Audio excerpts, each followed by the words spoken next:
அனைவருக்கும் வணக்கம். இன்றொரு தகவல் மூலம் மீண்டும் உங்களை சந்திப்பது உங்கள் அபி. தனத்திற்கும் வளத்திற்கும் தேவன் என கருதப்படும் குபேரன் இந்நாளில் தனது செல்வத்தை பெருக்கி அதனை மக்களுக்கு பகிரத் தொடங்கினார். அத்தகு சிறப்பு வாய்ந்த நாள்தான் சித்திரை மாத வளர்பிறையில் வரும் திருதியை திதி ஆகும். அதனால் பலர் இந்நாளில் தங்கம் வாங்கினால் அது விருத்தியாகும் என நம்புகின்றனர்.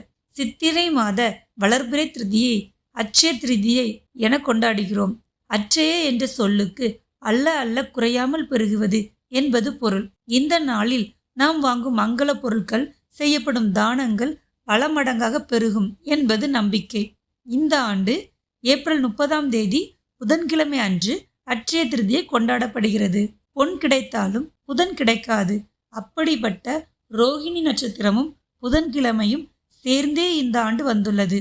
எனவே இவ்வாண்டு அட்சய திருதியை மிகவும் சிறப்பு வாய்ந்ததாக கருதப்படுகிறது.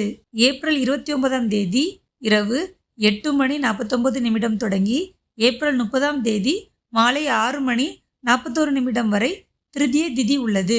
ஏப்ரல் 30 காலை 5:41 முதல் 11:55 வரை பூஜை செய்ய உகந்த நேரமாக உள்ளது.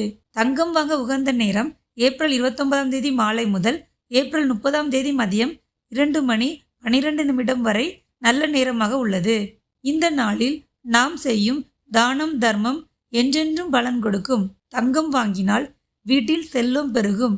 அப்படி என்றால் தங்கம் மட்டும்தான் வாங்கினால் செல்வம் பெருகுமா? தங்கம் வாங்க இயலாதவர்கள் என்ன செய்வார்கள்? ஆகவே அந்நாளில் கல் உப்பு மஞ்சள் வாங்கினாலும் தங்கம் வாங்குவதற்கு சமமான பலன் கொடுக்கும். இந்த நாளில் நாம் செய்யும் ஜெபம், யாகம், பித்ரு தர்ப்பணம், தானம் போன்ற ஆன்மீக செயல்கள் என்றென்றும் பலன் தரும். இந்த செயல்களின் பலன் எப்போதுமே நம்முடன் இருக்கும்.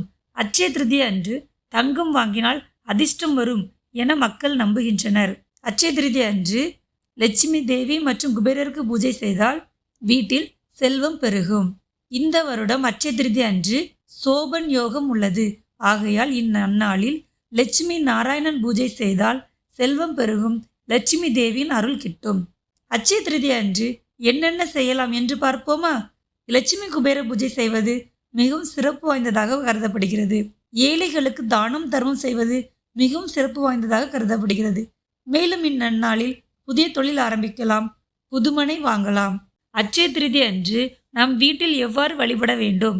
காலையில் எழுந்து குளித்து முடித்துவிட்டு சாமி அறையில் உள்ள லட்சுமி தேவி படத்திற்கு தூபம் தீபம் ஏற்றுவது மிகுந்த நன்மை தரும். புஷ்பங்கள், பசும் நீர், பழங்கள் நைவேத்தியமாக சாமிக்கு படைக்கலாம். ஓம் ஸ்ரீ மகாலட்சுமியே நமக, ஓம் ஸ்ரீம் க்ரீம் க்ளீம் மகாலட்சுமியே நமக. இந்த மந்திரத்தை 108 முறை உச்சரித்து தேவியின் அருளை பெறலாம். அட்சய திருதியை ஒரு நல்ல நாள். இந்த நாளில் நாம் செய்யும் செயல்கள் நல்ல பலனை தரும். எல்லோரும் இந்த நாளை சந்தோஷமாக கொண்டாடுங்கள். நன்றி. மேலும் மற்றொரு இன்ட்ரெஸ்டிங் தகவல் மூலம் மீண்டும் உங்களை சந்திக்கும் வரை உங்களிடமிருந்து விடைபெறுவது உங்கள் அபி.